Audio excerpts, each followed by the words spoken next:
So everybody knows that I'm running Traeger SS's 15 by 12s with Hoosier drag slicks on the Belvedere, but I also want to be able to drive the car around on the street.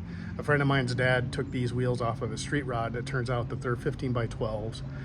They're ET slots, and they do have radial tires already on them. I'll turn the camera on here so you can see. Overall, not too bad of a wheel.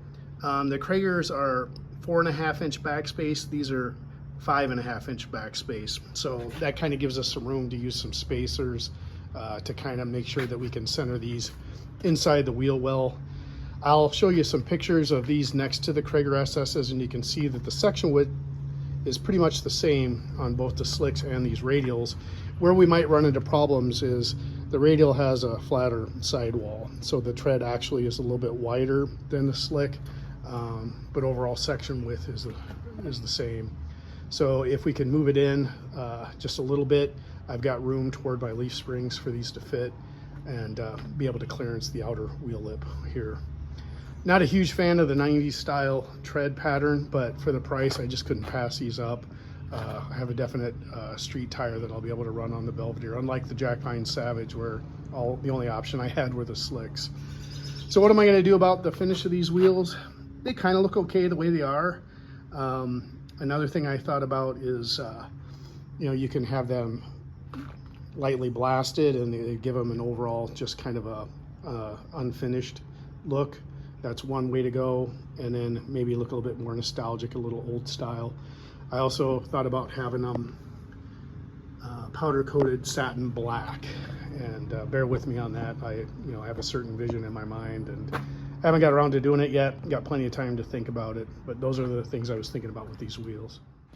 Unfortunately, the ceramic coater that we used for the white headers on the Jack Pine Savage passed away, and his business is no longer up and running. So Jeff and I had to find a new coater. And there's a guy down there in Lakeville. He's an independent guy just starting out of his garage. And we decided to give him a shot.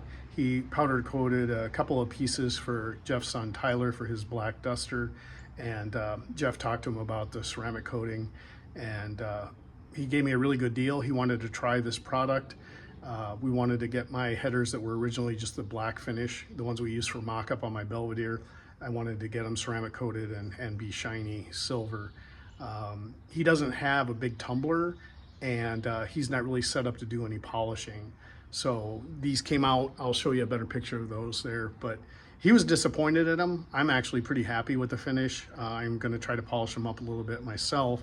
But if you guys are looking for ceramic coating and or powder coating and you're in the Minneapolis area, reach out to me and I'll give you his contact information. But for what I got into these headers, it's amazing. A new set of ceramic coated headers like this would probably cost you about $1,100 to $1,200. And I think I paid $400 for the headers. And because he didn't like the finish on these, he actually ceramic coated these twice. He did it once and he thought he messed it up, so then he did them again.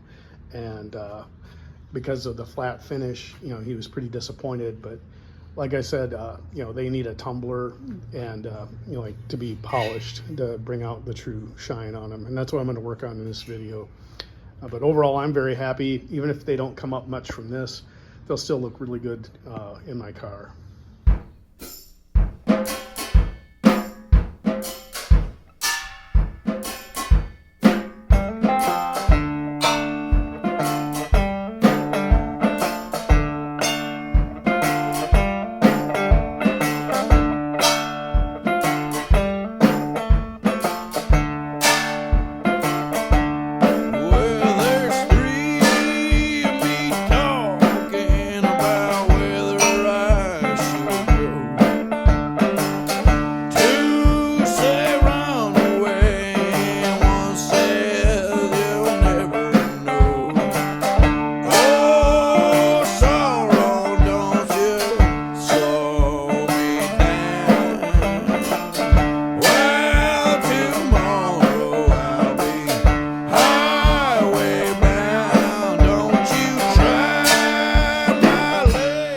Hard to tell on video, but this is the undone header, and as you can see, it's kind of a matte finish.